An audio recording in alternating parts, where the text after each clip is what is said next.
antes de empezar con el tema nuevo?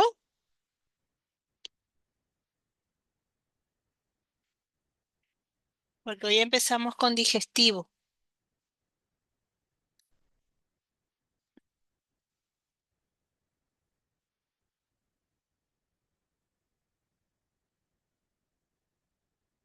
Buenas tardes, profe, ¿cómo está? Buenas tardes, bien. ¿Sí? Le consulto, ¿el cuestionario iba a quedar solamente la nota del aprobado o el desaprobado o iba a considerar la nota? No, aprobado, desaprobado, dije. Bueno, gracias, profe. Así nomás, no, o sea, el hecho de que lo hayan realizado ya lo tomo en consideración. El cuestionario de hoy no lo pude realizar.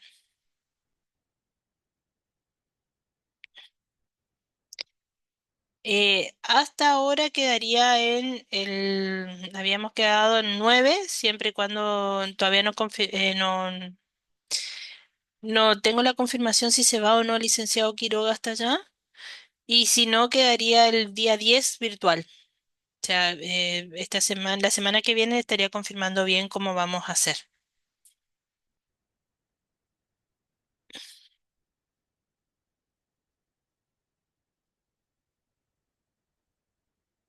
¿Alguien más?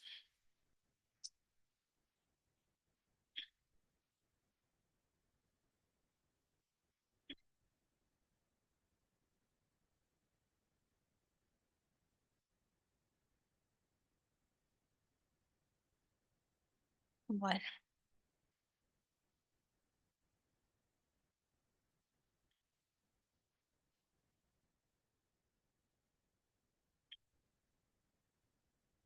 sí, lo vamos a dejar para mañana nada más, el cuestionario. Igual no lo pude finalizar porque justamente me quedé sin luz yo también hoy esta mañana en mi casa y se me borraron lo que ya tenía hecho. Así que tengo que rehacer las preguntas, todo, así que lo dejo para mañana nada más. Va a ser este dejamos para la próxima, así que no se preocupen. Lo que sí le iba a avisar que mañana vamos a modificar el cronograma.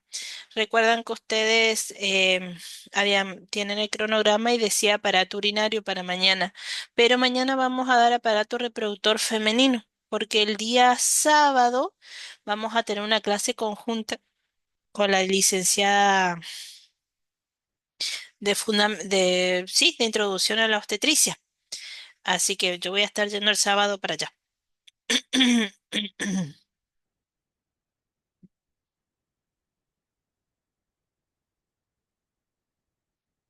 Ya le digo el apellido de la licenciada.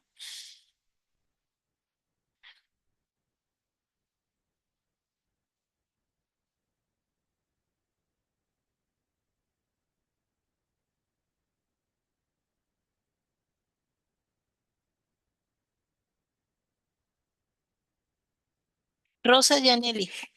Con la licenciada Rosa Gianelli vamos a ir el sábado, ¿saben? Entonces, para poder estar en concordancia con el tema que van a dar el sábado, mañana vamos a dar lo que es aparato reproductor femenino. Entonces, ustedes van a tener una base como para poder realizar el práctico que ella está queriendo realizar.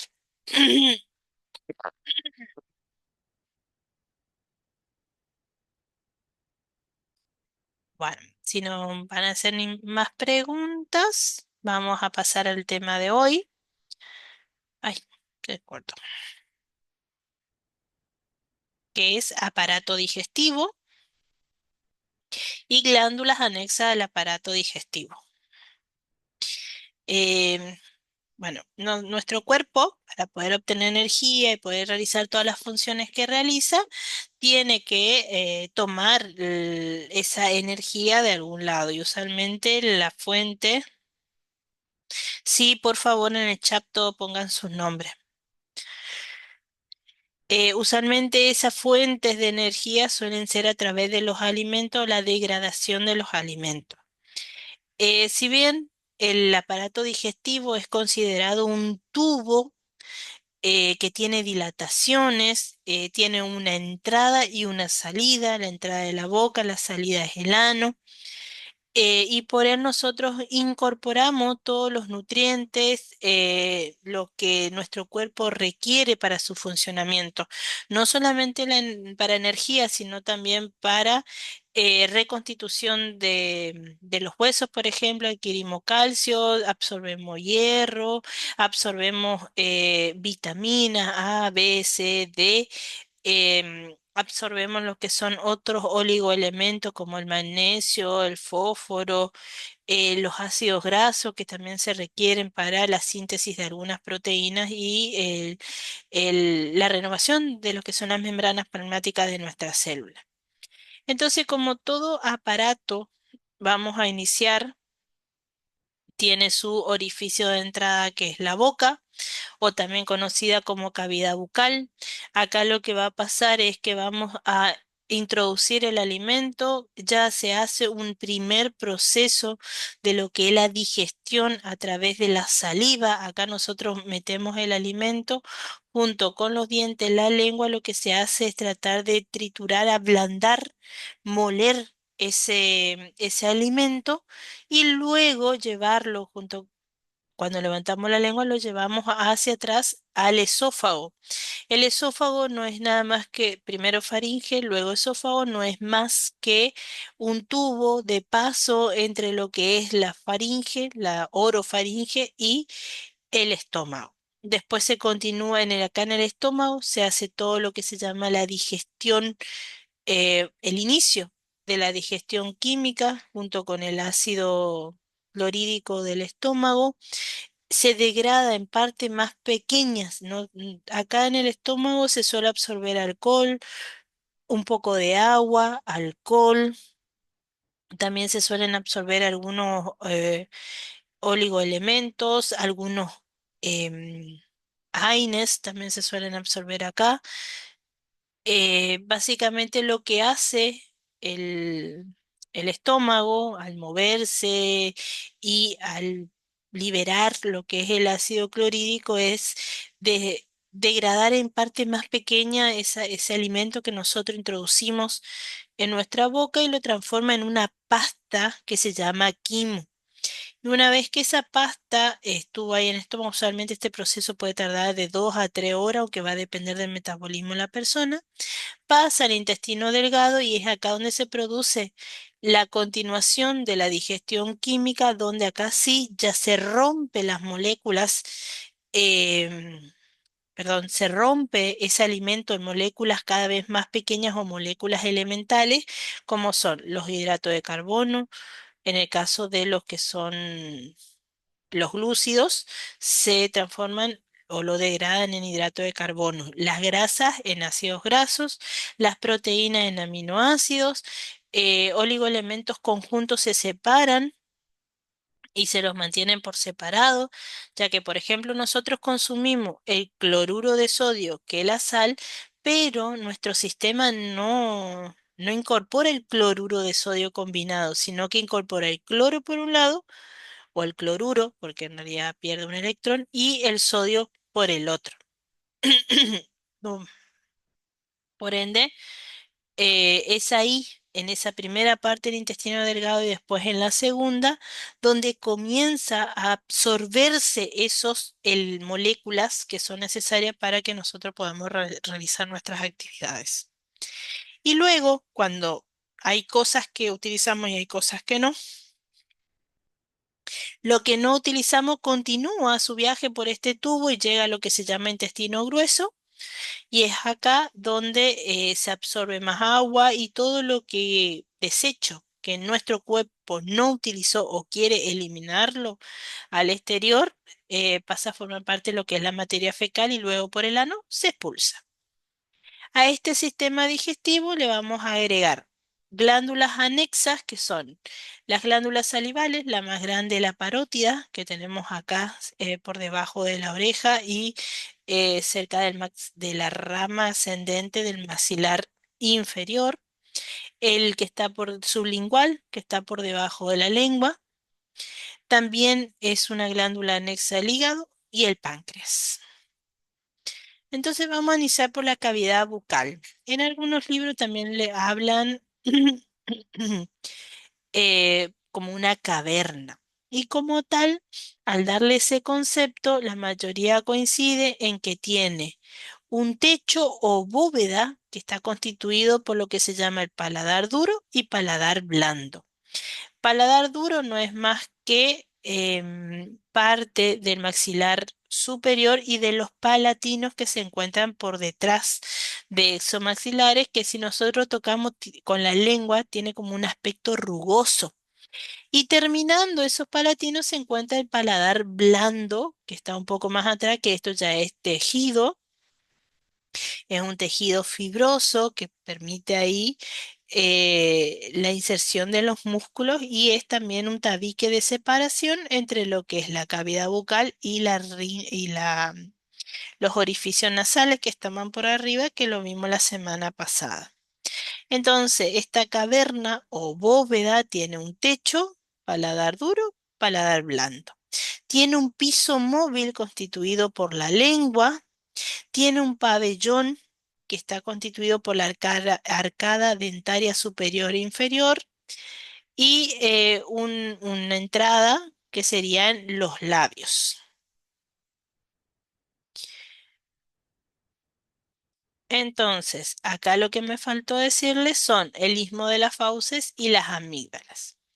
Entonces tiene este pabellón, que es lo que nosotros observamos detrás de la mejilla, vemos la encía y el lado externo de la arcada dentaria, que más o menos nosotros lo vemos así.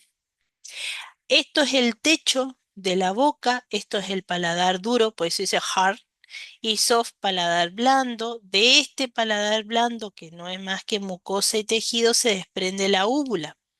La úvula es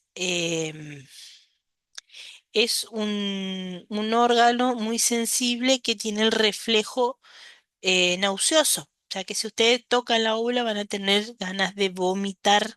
Por eso que hay algunas patologías em, donde se dan en adolescentes, pero también se puede dar en adultos, donde se provocan el vómito. Bueno, lo hacen juntamente a través de la estimulación de la úvula, ¿sí?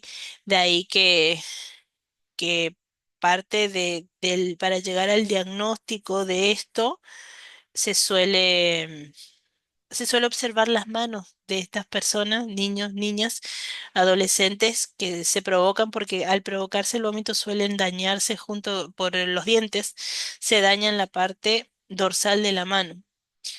Atrás se ve las amígdalas, que estas son usualmente las que se inflaman, esta la tiene enormes, pero usualmente son estas son glándulas de defensa, justamente acá tenemos muchas están conectadas a los ganglios linfáticos debajo del cuello y permite una defensa del organismo. Recuerden que la boca es considerada más contaminada que un inodoro por la cantidad de bacterias que pueden proliferar en la misma.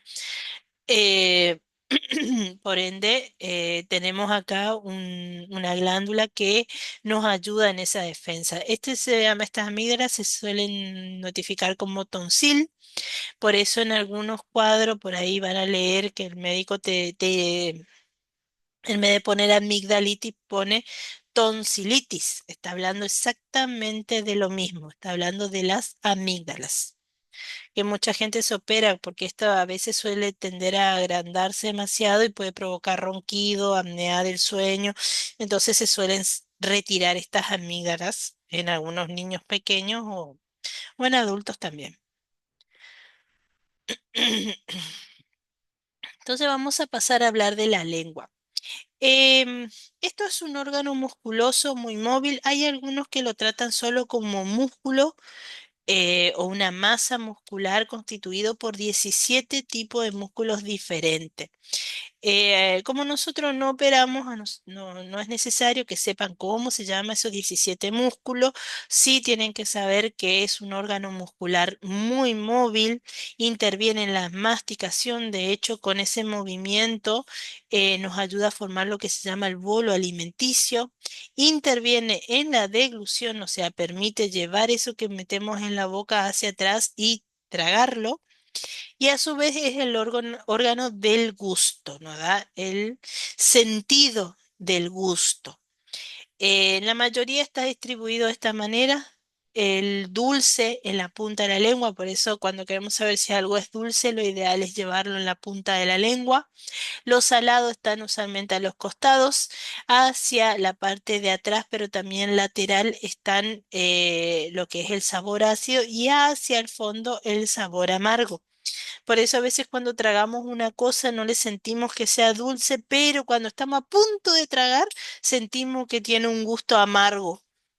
Es justamente porque ahí atrás se encuentran esas papilas que tienen la capacidad de percibir los sabores amargos. Esta lengua, este músculo, está recubierto por papilas gustativas que son, algunas tienen terminaciones nerviosas y otras no.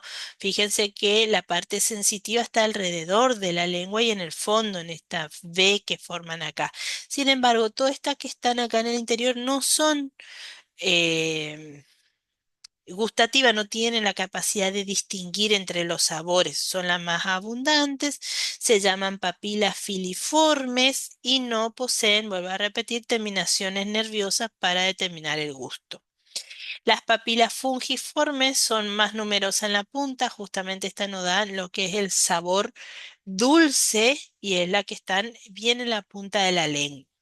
Las papilas calciformes forman la V invertida en la base de la lengua y las dos últimas, o sea, estas dos, la fungiforme y la calciforme, son las que tienen las terminaciones nerviosas para la degustación de los sabores. Fíjense, así se ve una lengua normal. Esto que está acá en el medio no tiene sabor. Para lo que podemos utilizar, por ahí no sé si tanto, por ahí en mujeres embarazadas con problemas de hipertensión o algún tipo de problema cardíaco, se le puede pedir que se le suministre una medicación sublingual.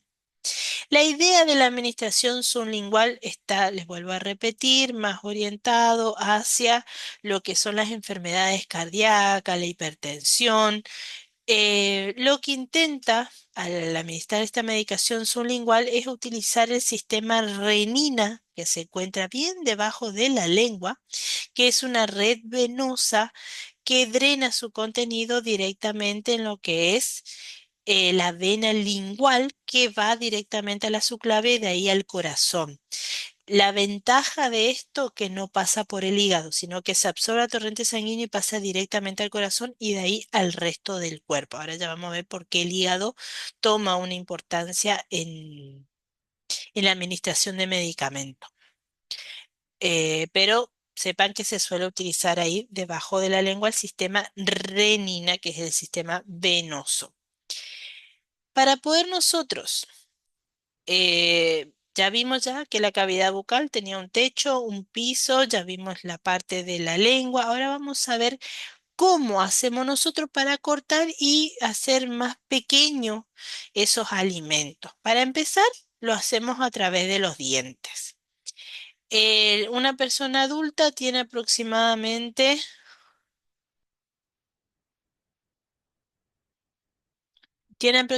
32 dientes, pero em, es en la forma en que se distribuyen esos dientes, por ahí alguno puede tener más, otro menos, pero el promedio es 32. Lo que a mí me interesa que sepan que todo diente tiene una corona, una raíz y un cuello. ¿Sí?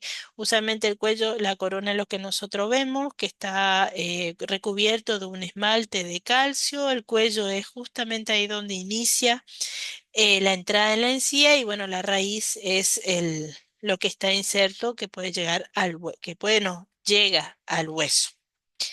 Lo que a mí me interesa que ustedes sepan es qué tipos de dientes tiene el ser humano. Para empezar, tenemos los incisivos. Estos dientes nosotros los utilizamos para cortar, son estos que están acá adelante, la famosa paleta que le salen a los bebés. Bueno, estas, porque después de cuando uno crece se suele hacer más chico. Estos incisivos, si ven acá, tiene un borde filoso, sirve para cortar el alimento.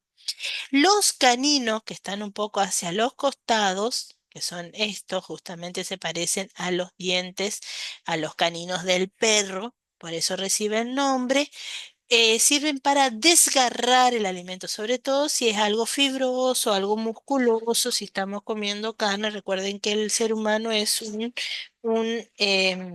omnívoro, o sea que nosotros podemos comer de todo, vegetal, animal, mineral. Em, Estos dientes sirven justamente para desgarrar el alimento que es muy fibroso, muy difícil de masticar, digamos. Se lo usa para desgarrar. Los premolares y los molares, como el nombre lo indica, sirven para moler, ¿sí? Van ayudando en moler esos alimentos que nosotros comemos. Entonces, todos juntos, incisivos, caninos, premolares y molares, son los que nos ayudan a, junto con la lengua, a generar lo que se llama el bolo alimenticio. Esto es simplemente informativo de cómo van saliendo la arcada dentaria. Usualmente en el adulto los que ya se llaman permanentes son 32, los de leche son 20. Se le dicen de leche usualmente porque son temporales. Son un poquito menos los de mayor estado. Los últimos en salir siempre son las muelas de juicio.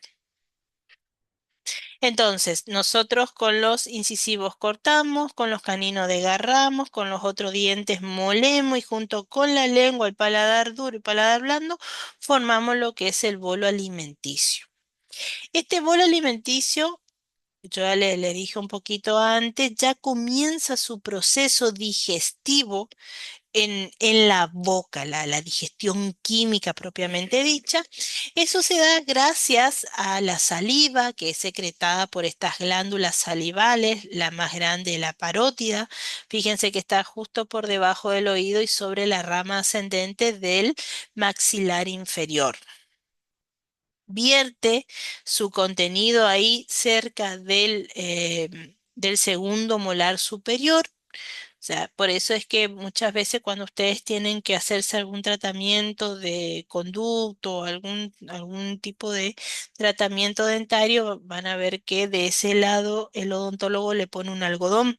La idea es tratar de minimizar las secreciones que libera la glándula parótida porque libera mucho en poco tiempo. De hecho, ustedes por ahí si abren la boca van a ver que le sale así como un pequeño chorrito de saliva. Bueno, es justamente una expulsión que le damos desde la parótida. Tenemos la submaxilar y las sublinguales que están obviamente encima y por debajo de las anteriores. Estas glándulas salivales lo que hacen es secretar la saliva que ya contiene amilasa que va a degradar el almidón, lipasa lingual que va a ir degradando o empezando la degradación de las grasas. También contiene agua, sales, lisosimas que ayuda a eliminar ciertas bacterias que pueden llegar a ser nocivas a nuestro tracto digestivo y mucina que es un lubricante que forma parte justamente de la lubricación de la boca. Entonces, acá tenemos un proceso de cómo vamos a llevar ese bolo alimenticio, ese alimento hacia lo que es el estómago. Y se hace por la deglución. Tenemos dos fases. La primera que es voluntaria, que es la de cortar, moler, desgarrar los alimentos, junto con la lengua formar el bolo alimenticio. ¿Sí? Contra el paladar y contra la parte de atrás. Hasta ahí nosotros podemos controlar y si queremos podemos expulsar eso que acabamos de meter en la boca lo podemos expulsar hacia afuera y lo escupimos y no tragamos. ¿Sí? Nos suele pasar por ahí con pastillas, cuando queremos dar a alguien, queremos dar pastilla, no quiere tomar, lo mantiene en la boca ahí y después lo, lo escupe, digamos. Sin embargo,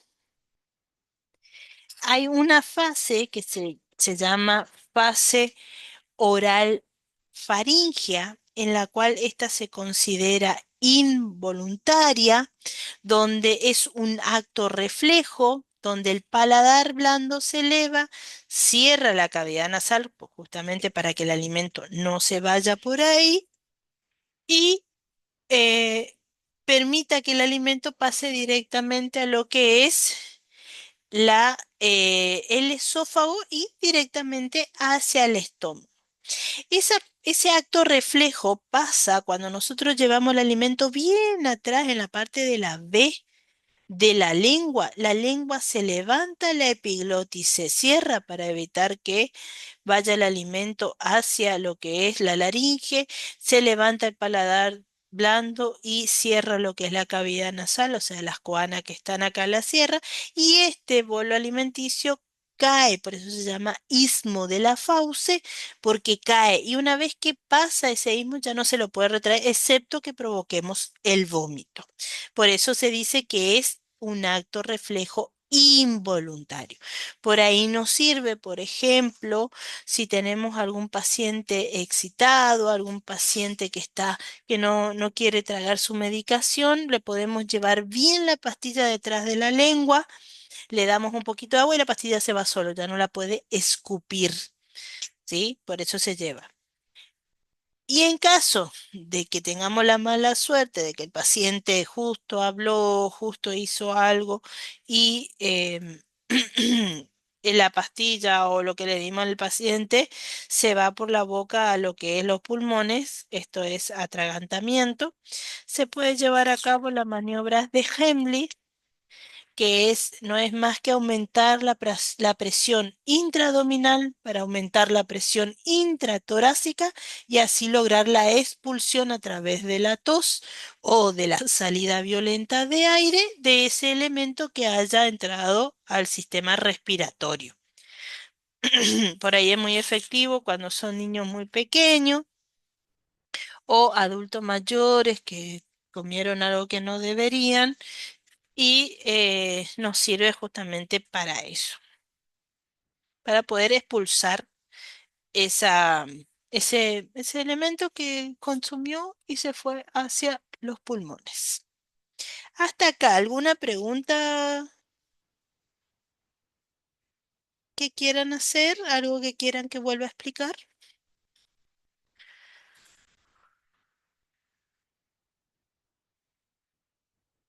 No los veo, así que van a tener que hablar.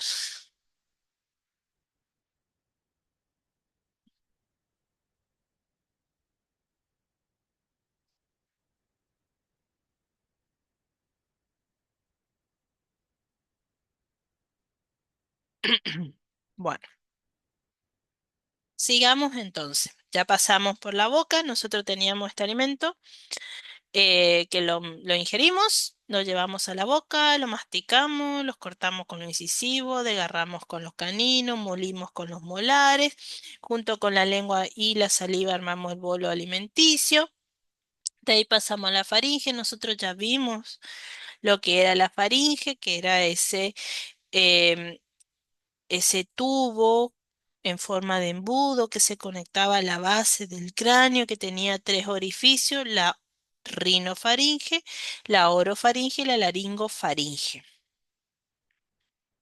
Así que este le vamos a pasar porque acá lo único que vamos a tener es el pasaje del alimento desde la boca hacia lo que es la faringe y luego el esófago. Y ahí, porque faringe ya lo dimos con respiratorio, entonces directamente paso a lo que es esófago. Como le dije, es simplemente de paso, es para llevar el alimento desde la boca hacia el estómago. Está constituido por musculatura lisa y por una mucosa. Es un tubo muscular de unos 30 centímetros que comunica la faringe con el estómago, desciende por detrás de la tráquea y del corazón, atraviesa el diafragma por el hiato esofágico, tiene dos esfínteres, uno superior y otro inferior. Desde el punto de vista histológico, tiene una capa mucosa, que es epitelio plano, pluriestratificado, no queratinizado, o sea que es una capa muy fina, de hecho está muy vascularizado. Tiene una capa submucosa, que obviamente es tejido conjuntivo que libera un moco justamente para mantener lubricado. Lo que hay que tener en cuenta es que el esófago, a pesar de ser un tubo, está colapsado sobre sí mismo. Y esto es esencial que sea así porque cuando nosotros tragamos el alimento, lo primero que hacemos es generar lo que se llama una onda peristáltica. Y si esto fuera un tubo abierto, con su luz abierta, la comida simplemente va a caer y no va a generar ningún tipo de movimiento en el esófago. Y eso puede ser perjudicial para la persona porque no va a haber movimiento peristáltico. El movimiento peristáltico es como una onda que inicia en el esófago y se expande desde que se inicia en el esófago, hace todo un recorrido por el tubo digestivo y termina en el ano.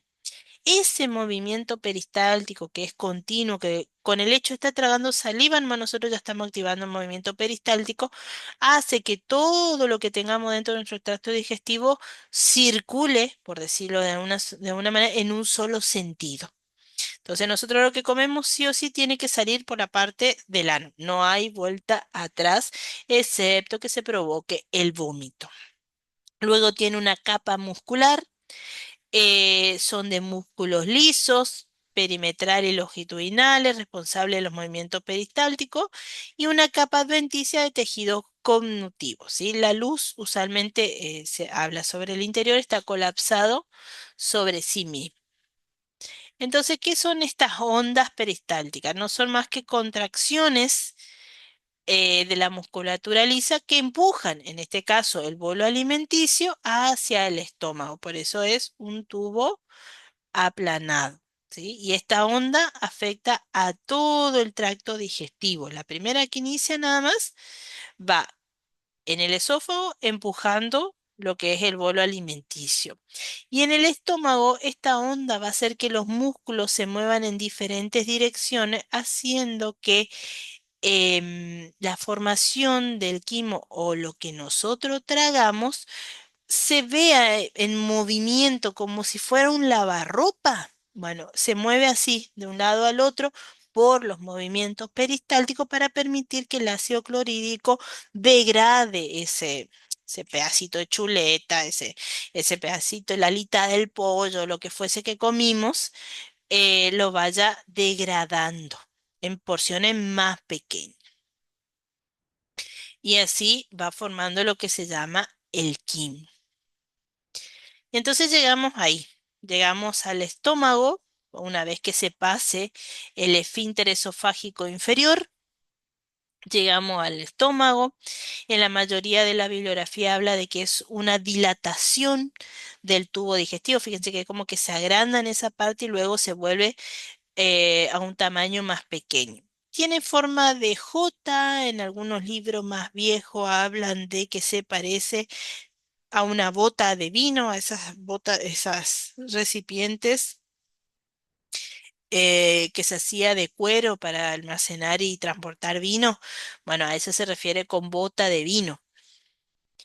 Acá es donde se completa la digestión mecánica y se continúa con la digestión química. El bolo alimenticio se transforma en esta papilla llamada quimo que le mencioné antes. Presenta dos esfínteres, uno superior, otro inferior. El superior se llama cardias y el inferior se llama esfínter pilórico o píloro en algunos libros, lo que regula el vaciado gástrico. Si ustedes observan acá, el esfínter entre el esofágico inferior y el cardia no hay mucha musculatura ni está muy desarrollado, a diferencia de lo que pasa con el esfínter pilórico. De hecho, en algunos bebés que son muy, muy chiquititos, se puede hasta percibir y palpar ese píloro en los niños muy pequeños, pero usualmente no porque el abdomen es doloroso, digamos, si estamos comprimiendo mucho el abdomen al bebé va a llorar.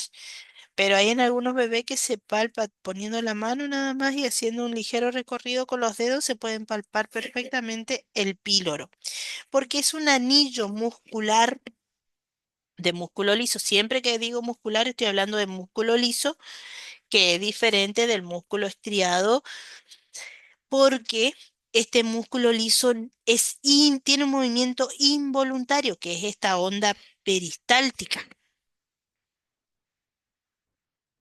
Ay, perdón. Que es esta onda peristáltica que le había mencionado anteriormente. Entonces, mucho más grueso y desarrollado, y él es el que controla el vaciado del estómago. Aparte, el estómago tiene una curvatura menor y otra curvatura mayor. En esta curvatura menor y en esta mayor, acá se van a dosar un repliegue del peritoneo llamado epiplón menor en la curvatura menor, epiplón mayor en la curvatura mayor. Este repliegue del peritoneo llamado epiplón permite que el estómago esté fijo en un solo lugar. ¿Sí? Permite porque se adosa en parte a lo que es el intestino grueso que pasa por ahí y en parte a la parte inferior del diafragma. Entonces lo mantiene fijo en un solo lugar y el estómago siempre lo vamos a encontrar en el epigástrico la mayor parte y en el hipocondrio izquierdo la parte superior. A su vez, muchas bibliografías llaman a esta parte superior como cuerpo y a esta parte inferior, que estaría más hacia abajo, lo llaman antro, ¿sí? Como está abajo, a esto cuerpo y a esto antro. Desde el punto de vista histológico, está constituido por cuatro tipos diferentes de células.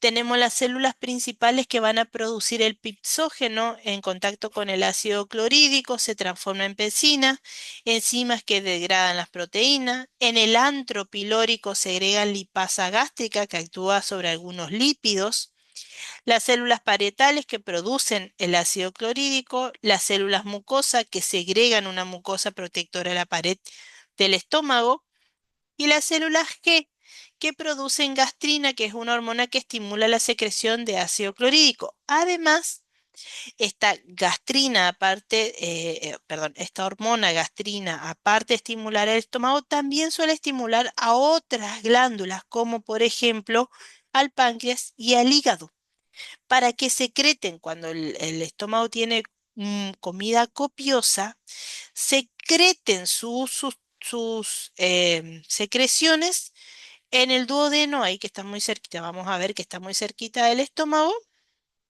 y liberen la bilis y el jugo pancreático y así continuar con lo que es la secreción, la digestión química de los alimentos.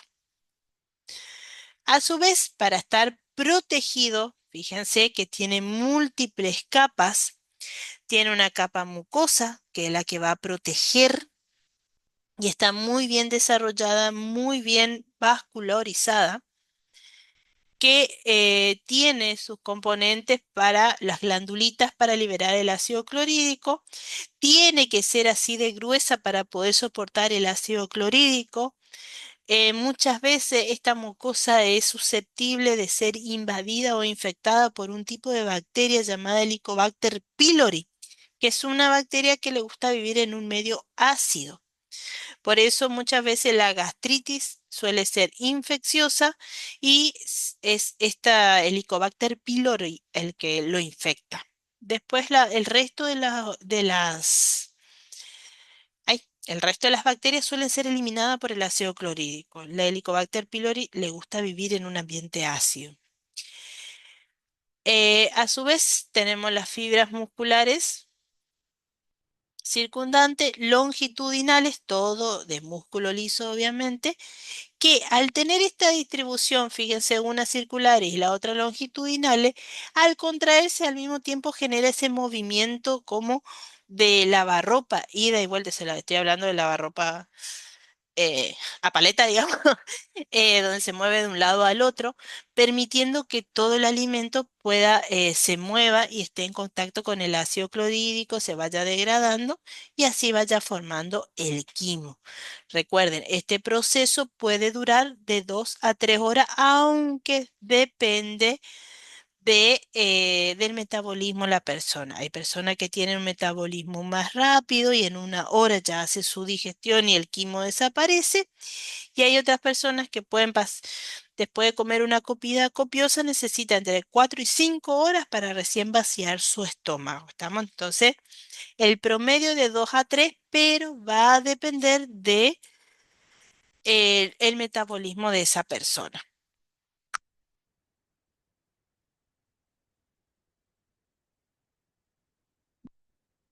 Se corta, a todos se les corta, chicos, pues si no es su internet nomás Sandoval.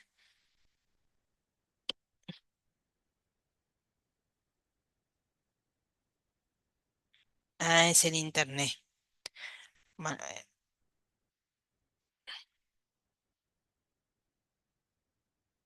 o sea, alguno escucha bien y otro se le entrecorta. Sí, igual va a estar grabado el video, chicas, no, chicos, no se preocupen que va a estar. Entonces, acá está lo que yo le nombraba hoy un poquito más temprano, el epiplón menor, el epiplón mayor, que básicamente lo que permite es que el estómago esté sujeto al diafragma, un poquito para arriba, al hígado, y entonces no se mueva de su lugar. ¿Sí? Así que por acá cerquita pasa la vena porta, la arteria hepática y el conducto colédoco. Y por acá abajo es como un delantal que cubre las asas intestinales. Esto es simplemente los nombres que recibe la parte del estómago, cardias por el esfínter superior del estómago llamado cardias, el fundus, el cuerpo, el antro pilórico, acá está el conducto pilórico, todo esto es curvatura menor, epiplón menor y esto curvatura mayor, epiplón mayor. Vuelvo a repetir, los epiplones son solamente para sostener. Resumiendo, nosotros metemos la comida en la boca, la cortamos, molemos con la lengua y la saliva, formamos el bolo alimenticio, la lengua se levanta, el paladar blando cierra las coanas, la lengua cierra lo que es el epiglotis y el alimento cae por el istmo de la fauce hacia el estómago. En el estómago se mezcla con el ácido clorhídrico, el cual se encarga de degradar aún más en elementos más pequeños, no así en sus componentes elementales, sino que transforma en algo más pequeño esa, vamos, de la milanesa al caballo, la ensalada de papa, lo que fuese lo transforma todo en una papilla llamada quimo. Una vez que pasa eso, que ya está más o menos realizado el quimio, esa digestión suele ser de 2 a 3 horas en promedio. Vuelvo a aclarar, para algunas personas pueden ser más, para otras pueden ser menos, depende de su metabolismo. Entonces ese quimo va a pasar a través del esfínter pilórico y va a caer, perdón, va a pasar a lo que es el intestino delgado. Es acá, sobre todo en esta primera porción del intestino delgado, llamado duodeno, porque en teoría tiene el diámetro de 12 no el diámetro, sino la longitud de 12 dedos. Pues, si se lo estira, parecen tener la longitud de 12 dedos, por eso se llama duodeno. También se la conoce como porción fija del intestino delgado. Y es acá donde sucede la mayor parte de la digestión química, enzimática y parte de la absorción de los principales elementos y oligoelementos. Entonces, en este duodeno va a pasar el quimo. Usualmente esta primera porción, o este duodeno, se lo suele dividir entre 3 y 4 porciones, se nombra así, primera, segunda, tercera y cuarta porción del duodeno. En total, desde donde nace el duodeno, que sería el esfínter pilórico, hasta la válvula iliocecal que comunica con el intestino grueso, se dice que el intestino delgado mide aproximadamente entre 6,5 y 7 metros, si nosotros lo estiramos. Pero su luz, o sea, la parte de adentro de lo que sería este tubo digestivo, esta parte del tubo digestivo, es solamente de algunos centímetros de diámetro, justamente porque tiene un montón de estructuras llamadas microvellosidades que van a permitir la absorción de estos elementos que se degradan ahí en el quimo y después en el duodeno. Vamos a distinguir el duodeno y después lo que se llama yeyuno e ilio, hasta donde está la válvula iliocecal. El duodeno, como yo les decía, tiene 4 porciones, usualmente se agrupa en forma de C, de O de U. Mide aproximadamente 25 centímetros, es conocida como la porción fija del intestino delgado y se halla rodeando la cabeza del páncreas, la otra glándula anexa al aparato digestivo. El resto de intestino delgado, llamado porción móvil, yeyuno ilion, miden aproximadamente 6,5 metros, dispuestos en forma de asas, así como manojos, unidas por una serosa llamada mesenterio. Este mesenterio está dispuesto dentro de la cavidad abdominal, o sea, es un repliegue del peritoneo, o sea, es como una extensión del peritoneo, lo mismo que los epiplones son extensiones del peritoneo. La particularidad que tiene el mesenterio, de hecho, llegó en un punto, había el año pasado o antepasado, largaron una publicación donde estaban queriendo considerar el mesenterio como un nuevo órgano. Sí, por ahí habrán leído ustedes que decían que teníamos un nuevo órgano. No, estaban hablando de esto, estaban hablando del mesenterio, pero todavía no está internacionalmente aceptado por la Sociedad de Anatomía Internacional, por ende nosotros lo vamos a ir tomando como hasta ahora, como un repliegue de la membrana del peritoneo. Es una serosa que está altamente vascularizada por las ramas de la arteria mesentérica superior e inferior, además del nervio mesentérico. Esta em, es por donde se adosan los intestinos delgados y le dan ese aspecto de asas que se unen entre sí. Pero como están unidos entre sí, este intestino es móvil, justamente por ahí habrán notado, no conozco su contextura corporal, pero las personas que tienen un abdomen muy globuloso, por decirlo de una manera, cuando duermen pueden sentir que su abdomen se gira o se mueve de un lado a otro. Esto se debe a que los intestinos se acomodan según nosotros estemos de cúbito dorsal o de lateral derecho a lateral izquierdo. Está este mesentérico, superior e inferior, como lo vimos cuando dimos corazón, son los que irrigan el intestino delgado y el intestino grueso. Entonces, en esta parte del intestino delgado, ya le había dicho yo que aquí se da la digestión química. Y les nombré de que recibía las secreciones del hígado y del páncreas, que eran dos de las glándulas anexas. Bueno, esa de por parte del hígado recibe lo que es la bilis y el jugo pancreático. Tal vez alguno ya más o menos escuchó. La bilis se almacena en la vesícula biliar. Capaz más de uno que se operó de la vesícula biliar por la formación de cálculos. Bueno, esa vesícula biliar se encarga de almacenar la bilis. Y cuando nosotros tenemos una comida copiosa o comemos demasiado, lo que se encarga es de secretar, estimular la vesícula, la exprime literalmente, o sea, se contrae la vesícula y expulsa todo su contenido de bilis hacia el colédoco que llega a la segunda porción del duodeno. Y es acá, en esta segunda porción, donde esta bilis se encarga de la degradación de las grasas. De hecho, en los libros se la llama el emulsionador de grasa o detergente natural del cuerpo. ¿Por qué? Porque justamente su proceso químico o su trabajo químico es la de degradar las grasas en ácidos grasos simples, para que así puedan atravesar la mucosa, pasar al torrente sanguíneo y de ahí ir a los lugares que se lo requiera o de su almacenamiento.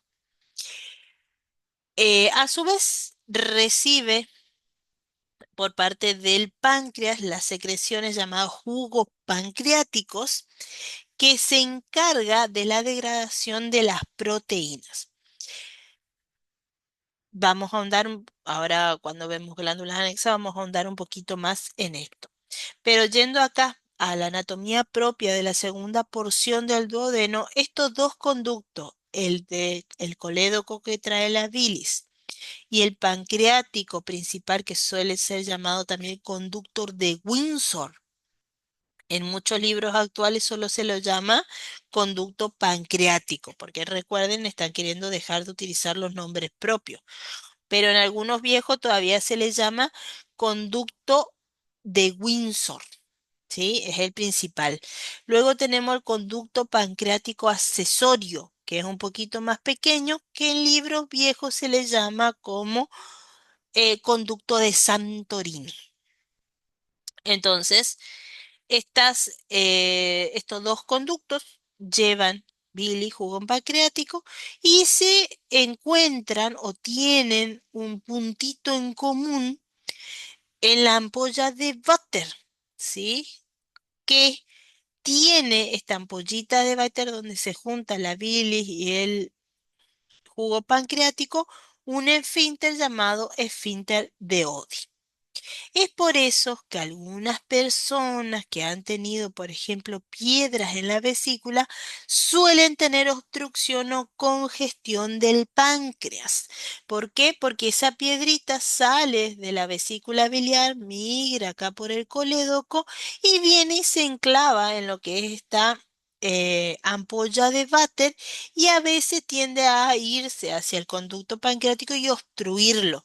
Entonces, ¿qué pasa? Se congestiona de jugo pancreático, se inflama, se dematiza y bueno, es lo que puede causar una pancreatitis aguda.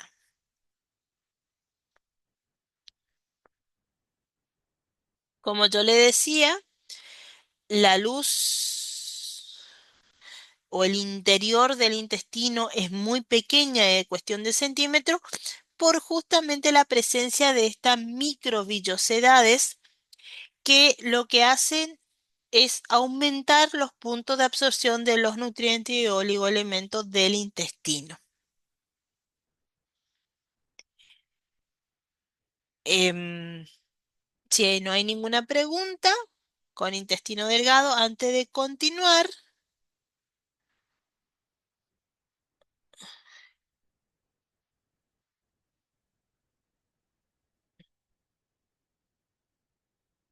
sí, chicos, lamentablemente por acá también está lloviendo, así que si se me corta, me avisa.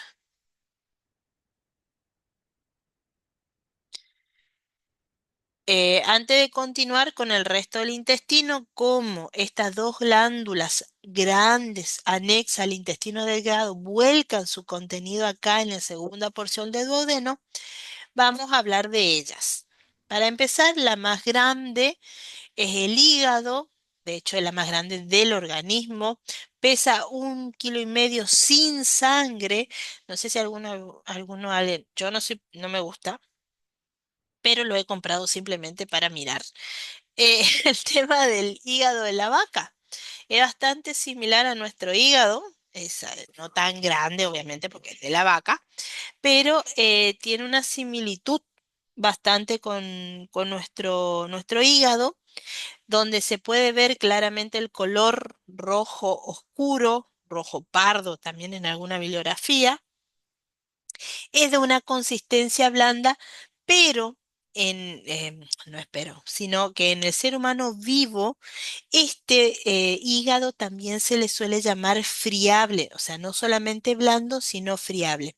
¿Qué significa? Que cuando ustedes toman un trocito de hígado de una persona viva, y lo rotan entre sus dedos, van a ver que se desarman en unidades cada vez más pequeñitas sin causar sangrado. Esto es porque el hígado está formado por un montón de lobulillos que son los que cumplen su función principal, que es la de desintoxicar el cuerpo. Entonces, es la glándula más grande del cuerpo, pesa 1,5 kilos sin sangre, es de una consistencia blanda y friable, tiene 4 lóbulos, uno izquierdo, otro derecho, uno cuadrado y uno caudado, que usualmente el caudado también es llamado lóbulo vesicular porque ahí está la vesícula. Básicamente el hígado se encarga de recibir toda la sangre del tracto digestivo, excepto la sangre de las venas esofágicas superiores y de las hemorroidales inferiores. Como se encarga de proteger al organismo, el hígado tiende a recibir toda esta sangre a través de una vena llamada vena porta. Este sistema porta o todo sistema porta es de capilares hacia capilares. Entonces el hígado recibe toda la sangre del tracto gastrointestinal, le vuelvo a repetir, excepto de las esofágicas superiores y de las hemorroidales inferiores, donde procede de todo el intestino, es funcional, esa vena porta, trae sangre al aparato digestivo eh, al hígado para que el hígado cumpla su función. A su vez, está irrigado o nutrido por la arteria hepática, que es el que le va a dar los alimentos y el oxígeno, y esa sangre carboxigenada, que a diferencia de otros tipos de sangre venosa, esta sangre venosa que se expulsa a través del hígado va rica en nutriente, bajo contenido de oxígeno, pero alto contenido de nutrientes, de hidrato de carbono, de ácidos grasos, de aminoácidos, que fueron absorbidos por el sistema em, gastrointestinal. Se vuelcan estas arterias, venas hepáticas directamente en la vena cava inferior y de ahí va al corazón. Recuerden, corazón aurícula derecha, pasa al ventrículo derecho, va a los pulmones, se oxigena, vuelve por aurícula izquierda, ventrículo izquierdo y es expulsado por la arteria aorta para llevar, aparte de oxígeno, todos los nutrientes que se recolectaron del sistema gastrointestinal. Entonces, toda la sangre de nuestro sistema pasa y todo lo que absorbemos se va. ¿Cómo hace su función el hígado? Está constituido por un montón de lobulillos en forma de hexágono alrededor de que son los hepatocitos. Esto lo que hace es, fíjense acá tenemos 3 colores. Va a estar lo que trae la vena porta, la arteria hepática, para obviamente nutrir a estos hepatocitos, y a su vez un pequeño conductillo llamado conducto hepático, que es por donde se va a liberar los desechos o todo lo que se quiera eliminar del cuerpo y que luego va a terminar formando lo que nosotros conocemos como bilis. La bilis vendría a ser el producto de desecho de los hepatocitos. La idea de, de esto es que tenga una función de protección para el cuerpo, produzca bilis. ayuda en el metabolismo de los glúcidos, perdón.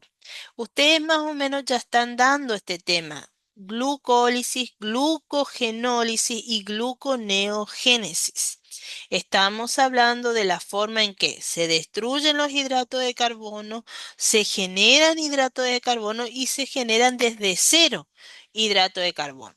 También interviene en en el metabolismo de los lípidos, síntesis de colesterol y proteínas. De hecho, parte de la formación de la bilis es la eliminación del colesterol que tenemos en exceso en la sangre. De hecho, cuando más colesterol tenemos en sangre, más se va a eliminar por la bilis, y más se va a ir acumulando en la vesícula biliar y se van a ir precipitando estos cristales de colesterol hasta formar lo que nosotros conocemos como las piedras. En algunos casos son muy chiquititos, por eso el médico dice, tiene piedritas o tiene arenilla.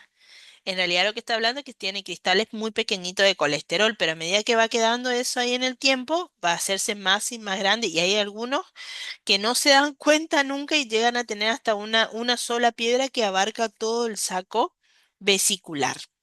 Elimina toxinas, hormonas, interviene en la síntesis de la coagulación. Es el depósito de muchas sustancias como el hierro, la vitamina, el calcio, y cuando el cuerpo lo necesita, lo libera. Ayuda en la eliminación de los eritrocitos que están viejos y a su vez retiene el hierro. O sea, ayuda a que estos eritrocitos viejos se destruyan. Recuerden que aproximadamente cada 21 o 30 días se renuevan todos los glóbulos rojos, pero los viejos deben ser eliminados para dar espacio a los nuevos glóbulos rojos. Así que son acá en las células de Kupfer del hígado donde se hace esa destrucción del eritrocito, se separa la hemoglobina, a su vez a la hemoglobina se la degrada en aminoácidos esenciales, al hierro se lo reserva, los aminoácidos se libera a la sangre para volver a ser utilizado por la médula espinal o por el bazo si lo necesita. A su vez, también forma y excreta bilirrubina por la degradación de la hemoglobina. Justamente cuando se produce la destrucción de los eritrocitos. Y acá, pregunta de examen seguro, ¿cómo está conformado el hilio hepático? El hilio hepático está constituido por la vena porta, la arteria vena porta que va a traer la sangre de todo el sistema gastrointestinal para que el riñón, el hígado haga su función. La arteria hepática, que es la que va a irrigar el órgano, le va a dar el oxígeno y la alimentación que necesita. Y el conducto biliar común, que es el que va a recoger todos los desechos y las sustancias derivadas del trabajo de los hepatocitos para luego formar lo que es la bilis, porque este conducto hepático común va a salir del hilio hepático y se va a dividir en dos. Un conducto cístico. Cístico siempre habla de vesícula o de vejiga. En este caso está asociada a vesícula. Y el otro, el conducto colédoco, que se va a ir directamente a la segunda porción del duodeno. Y acá no me había dado cuenta que quedó muy atrás la formación de la vena porta. También pregunta examen. Es un sistema venoso de capilar a capilar. En este caso son los capilares intestinales hacia los capilares hepáticos. Está formada por la vena mesentérica superior y la mesentérica inferior. Y a esta se le une la vena esplénica que va a venir desde el bazo que está en el hipocondrio derecho, ahí pegadito al páncreas, y que trae justamente glóbulos rojos nuevos, trae y trae células de defensa justamente para ayudar a la protección del hígado y del cuerpo ante sustancias nocivas y contra algún microorganismo que se presente. Entonces, este sistema porta lleva toda la sangre del sistema gastrointestinal, excepto de las esofágicas superiores y de las hemorroidales inferiores. ¿Por qué es importante saber esto? Porque cuando ustedes administren medicación para lo que necesite nuestro paciente, si nosotros le damos vía oral, sepan que la mitad de ese medicamento va a ser captado por el hígado y llevado a la vesícula biliar para su almacenamiento y luego posterior eliminación del cuerpo. Pero, ¿cuál es el círculo que se arma acá? Nosotros tragamos la aspirina, por ejemplo, 100 miligramos de aspirina. 50 se absorbe ahí en el estómago por la mucosa, o sea, los AINE tienen cierta debilidad por la mucosa gástrica. La mitad se absorbe ahí y el resto va a parar al duodeno, al sistema gastrointestinal, es captado por las venas mesentérica superior e inferior y llevado, formado, después que se forma la vena porta, es llevado al hígado y ahí el hígado capta ese AINE porque lo considera algo nocivo porque es extraño para el cuerpo y lo almacena en la bilis. La bilis, cuando nosotros almorzamos o cenamos algo más copioso, porque usualmente son las comidas que más alimentos ingerimos, tiende a liberar la bilis desde la vesícula y ahí viene ese 50 miligramos de aspirina que nosotros tomamos. Se vuelve a absorber un poco por el torrente sanguíneo y otro poco vuelve a quedar ahí, vuelve a ser absorbido por la vena porta, vuelve a ser llevado al hígado. Este proceso de llevar al hígado, reabsorberlo, volver a llevar al hígado, reabsorberlo siempre en pequeñas cantidades, es lo que se llama absorción por segundo por paso del hígado. O sea que el hígado no permite que nosotros absorbamos el 100% de la droga que consumimos. Siempre lo hacemos en un porcentaje menor, aproximadamente entre 45 y 50% de la droga, de la dosis que ingerimos. Es importante para niños muy pequeños o por adultos mayores muy mayores. Cuando nosotros queremos un efecto rápido y que no sea captado por el hígado, utilizamos las sublinguales, ¿sí? Debajo de la lengua. O podemos utilizar supositorios anales en el recto para ser absorbido por las hemorroidales inferiores, que tampoco pasa por el hígado, porque las hemorroidales inferiores drenan su contenido directamente en la ilíaca interna, que de ahí ya va a la vena cava y directamente al corazón.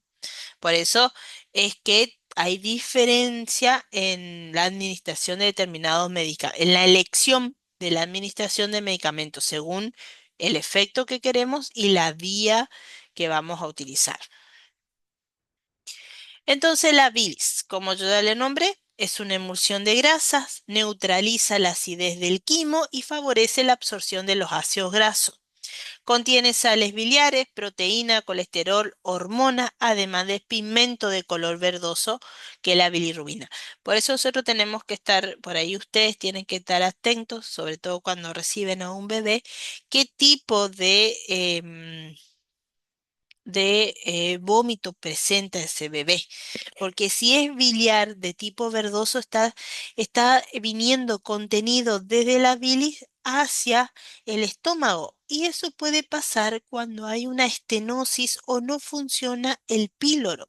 Y eso es grave porque la bilis tiene un pH muy alto para el estómago, tiene un pH cercano a 7, 7 y más y eso perjudica la mucosa del estómago, ¿sí? Porque, o para lo que es paradójico, ¿no? Porque el ácido en la mayor parte del cuerpo daña el ácido clorhídrico a otras células fuera de la mucosa del estómago, daña. Sin embargo, la bilis es capaz de dañar la mucosa gástrica que es capaz de aguantar un pH de 1 a 3. Por eso hay que estar atento a lo que el bebé se produce en el bebé, porque puede significar que el píloro no funcione y hay que operar al bebé para que eso se solucione. Es producida por los hepatocitos que vierten con cánulos biliares que forman el conducto biliar común y que van a guardar la bilis de manera temporal, almacenarla, perdón, no guardar, en la vesícula biliar. Es em, ligeramente no, es liberado cuando nosotros comemos una gran cantidad de alimento. Por eso, algunas personas que se han operado la vesícula ya hay ciertos alimentos que no pueden comer. O sea, alimentos muy grasosos les recomiendan que ya no los coma, el chocolate también les recomienda que no coman, porque justamente ya no tienen esta reserva, se le quita esta reserva. El hígado sigue produciendo bilis, pero ya no tiene dónde almacenarlo. Al que se operó la vesícula y se la quitaron, la mayoría de las veces que operan la vesícula la quitan, siguen produciendo bilis y la bilis cae como un goteo constantemente acá en el duodeno, pero lamentablemente el peristaltismo continúa y eso se va perdiendo. Ya no tienen el almacenamiento que tenían previamente, con lo cual tienen que dejar de comer o comer con mucha moderación ciertos alimentos, ¿sí? No es que la mayoría les sugiere no seguir comiendo, pueden comerlo, pero su digestión va a tardar mucho más, le va a cambiar la consistencia de las heces, entonces por ahí es recomendable que no consuma más esos alimentos con mucho contenido de grasa. La otra glándula que participa en justamente en drenar su contenido en la segunda porción del duodeno es el páncreas. El páncreas, algo que no lo dije en el hígado, pero las dos son iguales, son glándulas de secreción interna y externa, o exógena e endógena. En el caso del hígado ya vimos que por parte exógena, o sea, hacia afuera del cuerpo, libera la bilis. Y de parte endógena, bueno, participa en la síntesis de proteína, de glúcidos, en la destrucción de los eritrocitos, en el almacenamiento de hierro. Todas esas son funciones endocrinas. En el caso del páncreas, es una glándula de secreción exógena, liberando jugos pancreáticos a través de su conductor pancreático principal o del conducto pancreático accesorio, o en libros viejos, conducto de Windsor, conducto de Santorini. Tiene una cabeza, la cual está rodeada por lo que es el duodeno, lo que mantiene fijo esta porción del intestino delgado. A su vez tiene un cuello, pequeño cuello, una pequeña estrechamiento y una cola. En algunos libros dice que se asemeja a un martillo, por eso cabeza de martillo, cuello y cola. Acá lo que vemos es el bazo, que es donde justamente el órgano donde se generan glóbulos, la serie blanca, la serie roja, y se generan los glóbulos rojos, glóbulos blancos para justamente defensa y la oxigenación del cuerpo. Entonces, la particularidad que tiene el jugo pancreático, y esto es importante que lo sepan, es que el jugo pancreático degrada proteínas, pero no reconoce qué proteína es. Puede ser proteína de pollo, de pavo, de serpiente, de carpincho, de humano, de vaca, de toro, de lo que fuesen. Degradan a las proteínas. Esta particularidad de no reconocer el origen de esas proteínas es lo que lleva cuando hay una inflamación o alguna infección del páncreas o algún congestionamiento de este jugo pancreático y sin querer es liberado dentro del cuerpo, o sea, fuera de lo que es la mucosa intestinal, directamente al peritoneo, van a escuchar o habrán escuchado tal vez alguna vez que dice se lo está comiendo por dentro. ¿Por qué? Porque estas proteínas no reconocen la fuente, estas enzimas, perdón, que son las que degradan, no reconocen el origen de las proteínas. Su función es degradar proteínas. Vos le pones una proteína enfrente y van a comenzar a degradar la proteína en aminoácidos. Si ese jugo pancreático con esas enzimas cae dentro del peritoneo, literalmente va a comenzar a comerse las proteínas del individuo, porque justamente no reconoce si es animal, vegetal, de pavo, de perro, de gato, ¿sí? Por eso que nuestro sistema digestivo se puede adaptar a cualquier tipo de carne. Por ejemplo, en Asia se comen, cualquier animal se puede comer. Nosotros por ahí, por por una cuestión social, tomamos que los perros y los gatos son mascotas para nosotros. Nunca nos vamos a estar comiendo un gato, un perro, hacemos cara fea. Pero de hecho, en el interior de Corrientes, me enteré después, ¿no es cierto?, de que se come la carne de yacaré. Yo siempre lo tomé como un animal salvaje imposible de comer, o sea, en mi ignorancia. Sin embargo, me enteré de grande que se puede hacer milanesa de carne de yacaré, que lo mismo pasa con la carne del carpincho. Según me comentaron, el de yacaré se sabe a pollo, pero nunca probé. Eh, pero fíjense cómo se puede nuestro organismo adaptar y absorber energía de cualquier tipo de alimento que nosotros pongamos en la boca.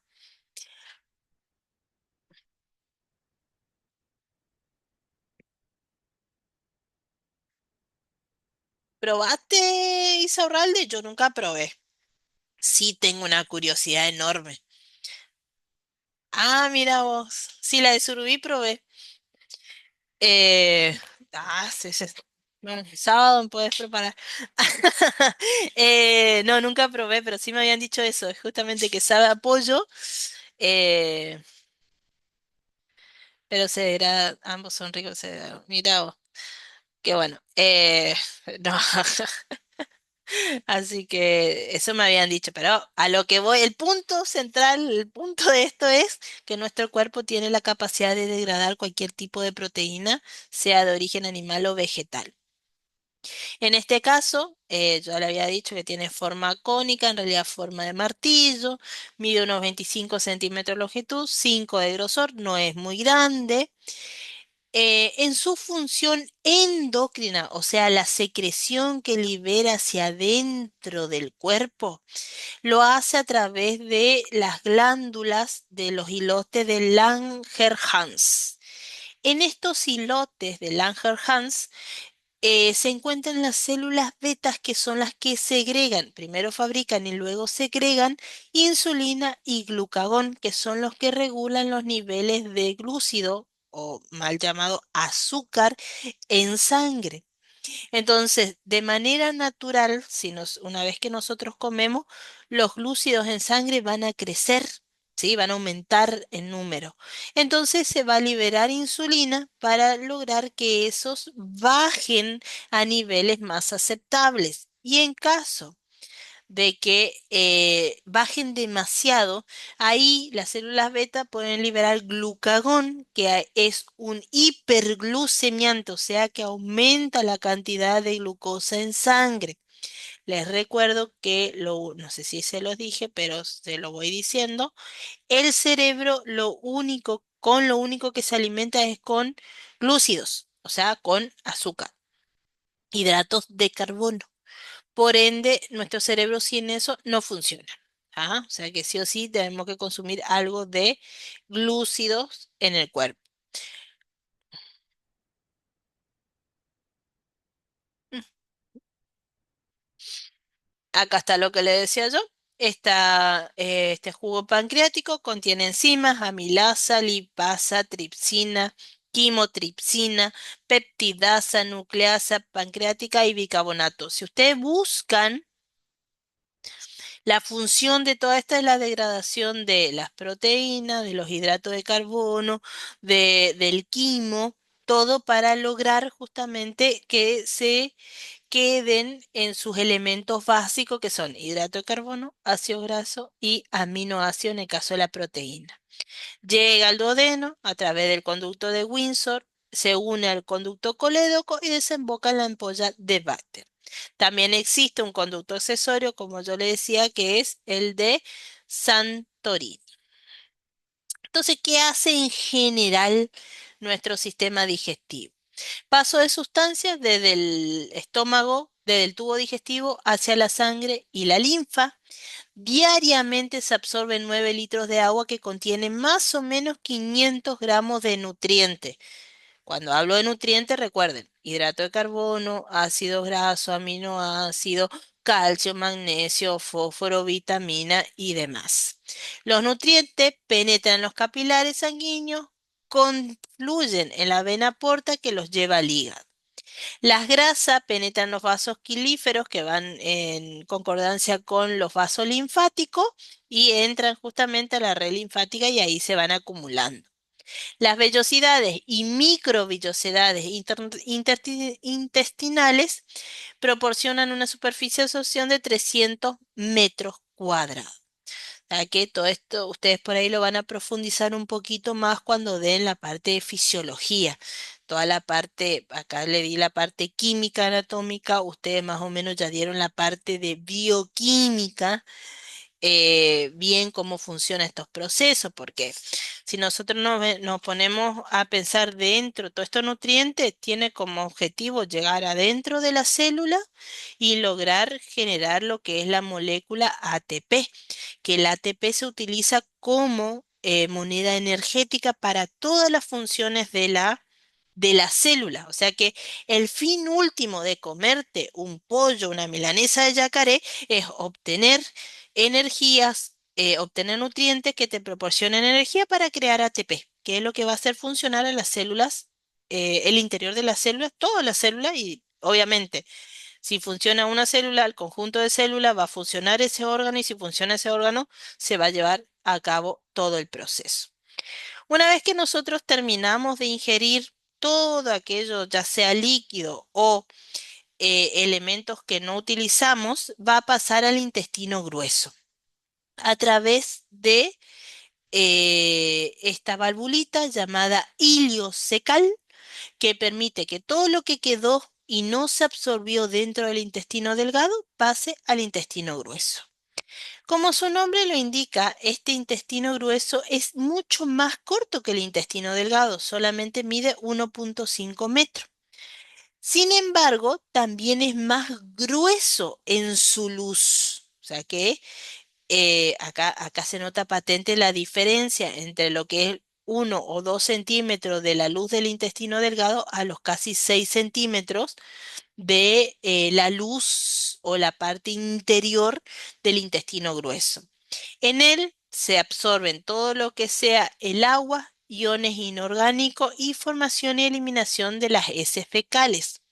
Contiene una abundante flora bacteriana que fermenta los residuos no digeridos y sintetiza vitamina K y vitamina B, que luego es obviamente absorbido.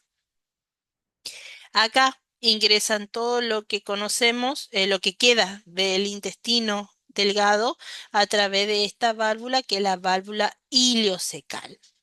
Acá también ahí en lo que es el ciego, como se conoce esta parte del intestino grueso, se desprende un pequeño apéndice, bueno, un pequeño vestigio de lo que se consideraba antes como un segundo estómago para la fermentación y la absorción de semillas.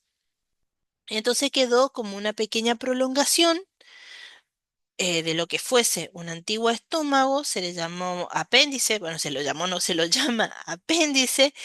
Hasta hace muy poco tiempo se creía que no tenía ni, que era un accesorio inútil. De hecho, en la época de los 90 llegó a estar de moda hacer cirugías para retirarse el apéndice, pero para retirarse nomás.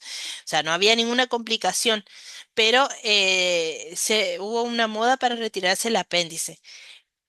Sin embargo, hoy se sabe que tiene cierta función de defensa, ya que ciertos linfocitos T, linfocitos B, que son necesarios para proteger la mucosa gástrica de esa flora bacteriana se generan ahí, en ese apéndice, en esta prolongación que está acá. ¿Qué es lo que tiene de particular este apéndice? Primero es mucosa junto con músculo liso, ¿sí? Pero acá tiene una pequeña valvulita, que es mucho más chica que la válvula ileocecal. Entonces, acá los restos que quedó de lo que es nuestro intestino delgado usualmente reciben el nombre de fecalito, o sea, porque ya va a ir a formar la materia fecal. Entonces, si por algún motivo este fecalito termina ingresando en el apéndice, este pequeño esfínter que tiene acá permite la entrada, pero no la salida de aquello que ingresó. Por eso, ese fecalito, que es un producto de desecho que no quedó en el intestino delgado, puede llegar a infectar y es lo que después nosotros conocemos como apendicitis. Capaz alguno de ustedes ya se operó por una inflamación del apéndice. ¿Sí? Y es justamente porque ingresa un pequeño fecalito acá, se quedó atrapado y comienza ahí su proceso infeccioso. Vamos a conocer varias partes de este intestino grueso. Esta primera parte ensanchada acá que se llama ciego, ¿sí? Todo esto se llama ciego. Luego tenemos colon ascendente, colon transverso, colon descendente, colon sigmoideo porque forma parece una S y el recto y por último el ano. Entonces, repito, ciego, este es el apéndice, ciego, colon ascendente, acá tenemos lo que se llama el ángulo hepático, que es como que dobla y se transforma en colon transverso. Se forma el ángulo esplénico y el intestino grueso desciende llamándose colon descendente. Luego forma una pequeña curvatura, acá lo que sería en la fosa ilíaca izquierda, llamado colon sigmoideo, y por último lo que es el recto y el ano por donde va a ser expulsado la materia fecal. Está irrigado por la mesentérica superior desde la mitad del colon transverso y todo lo que es colon ascendente y ciego. Y por la mesentérica inferior, la otra mitad del colon transverso, colon descendente y sigmoideo. Sin embargo, fíjense acá en el esquema, las hemorroidales, lo que sería el recto propiamente dicho, recibe rama de la ilíaca interna. ¿Estamos? Pero el resto del intestino grueso está una mitad por la mesentérica superior y la otra mitad por la mesentérica inferior. Obviamente también va a recibir ramas del nervio mesentérico que va a inervar toda esa zona y va a drenar todo su contenido en la vena mesentérica superior e inferior.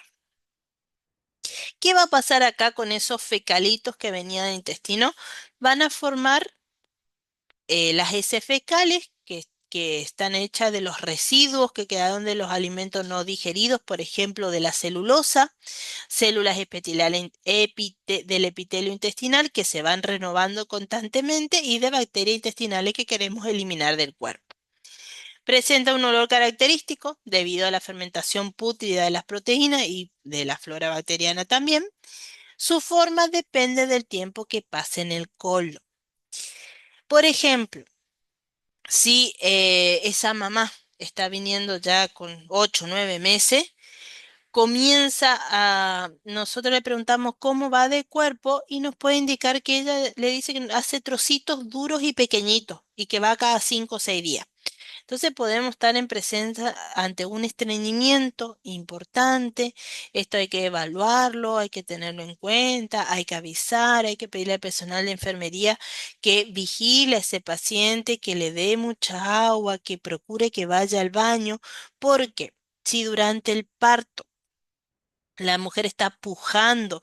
Recuerden que hay un aumento de la presión intraabdominal.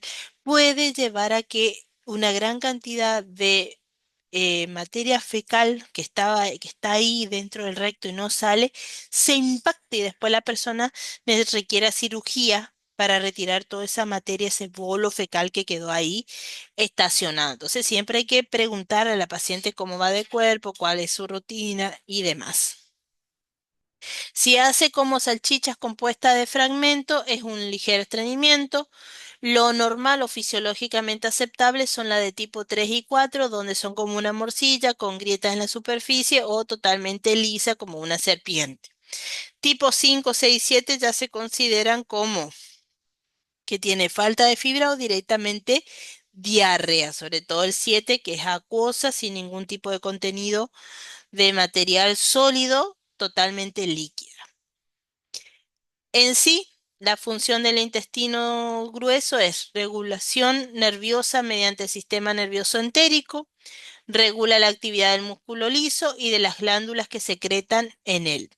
Fibras nerviosas simpáticas y parasimpáticas activan o inhiben la función digestiva y la regulación hormonal mediante las hormonas tisulares, gastrina, estómago, secretina y colecistoquinina del intestino delgado.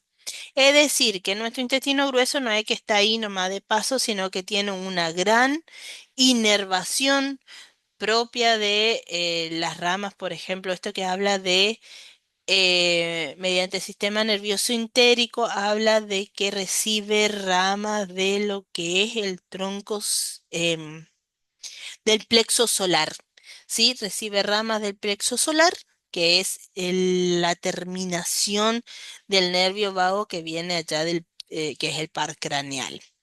Después fibras de simpático y parasimpático. em, Acá en todo el sistema gastrointestinal, cuando una persona está muy estimulada, em, por ejemplo, tiene miedo, tiene muy ansiosa, usualmente el sistema simpático lo que hace es acelerar el cuerpo, ¿no es cierto? Acelera la frecuencia cardíaca, respiratoria, aumenta la presión arterial, pero es distinto en el sistema gastrointestinal, donde si se activa por algún motivo el sistema simpático, todo el sistema gastrointestinal se detiene o se hace más lento. Es como que lo inhibe en su función. Ahora, si se activa el parasimpático, ahí la actividad gastrointestinal es más intensa, más rápida que en otras circunstancias. Por eso es que hay algunos medicamentos que son parasimpático mético, o sea, que estimulan el sistema parasimpático, que causan diarrea en las personas. En este caso, tendríamos que estar atentos en el caso de la embarazada porque puede perder mucho líquido. ¿Alguna consulta? ¿Dudas?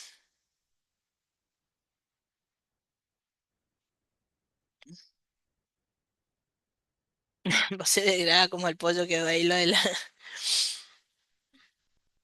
Es un tema bastante bonito, es un poquito largo, sí, pero nos ayuda a entender cómo nosotros incorporamos energía. En el caso de, viéndolo desde el punto de vista de obstetricia, es la forma en que la embarazada obtiene energía que después le pasa al bebé. Sí, recuerden que el bebé se alimenta por la placenta. Entonces, es la forma en que la embarazada puede obtener. Por eso también muchos medicamentos se le da a la embarazada vía oral, justamente para que tenga ese pasaje por el hígado y tome una dosis menor de lo que debería. De ahí que muchos inyectables no se le quieren poner a las embarazadas para que justamente tenga esta protección por parte del hígado, digamos.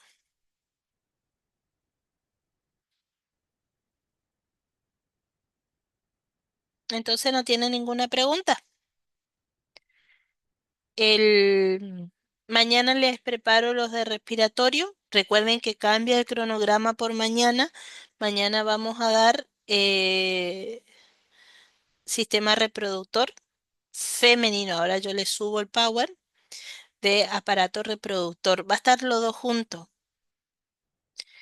Va a estar va a ser aparato reproductor uno solo, masculino o femenino, pero nosotros vamos a empezar a dar femenino.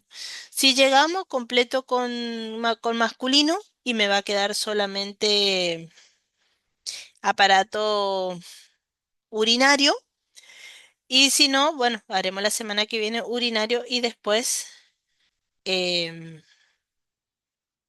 masculino. Pero mañana damos aparato reproductor femenino para que ustedes puedan, para que podamos trabajar el día sábado.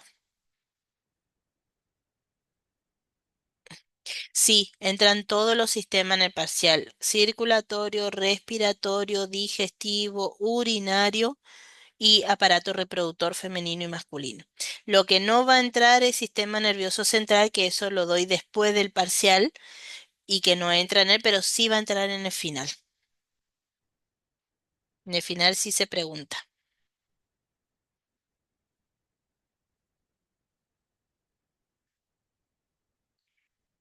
Bueno, ya que no hay preguntas, las voy liberando. No, vieron que no es un tema muy largo. Si les genera alguna duda con el material y con demás y me quieren preguntar, mañana antes de empezar, sí, Vázquez. Hola, profe, una Hola, consulta. ¿Me escucha? sí, te escucho.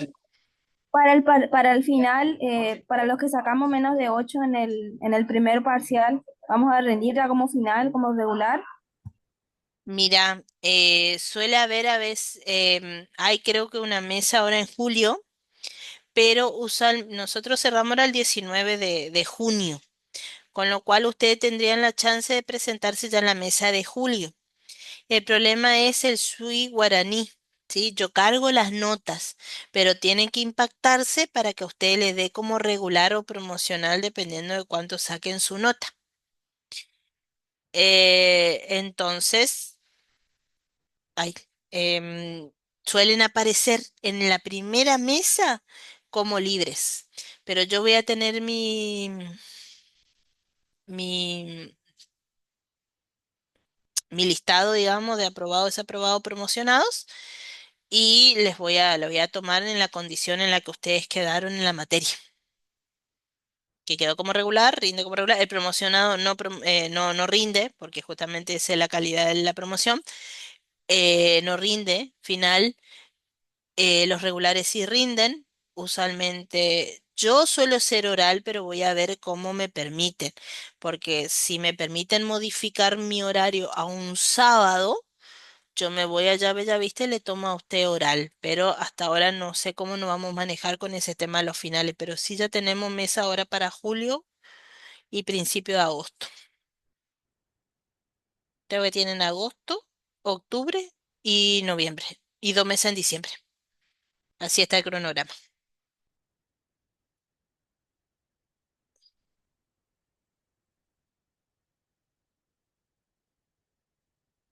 Bueno, nos vemos entonces mañana a las 2 de la tarde.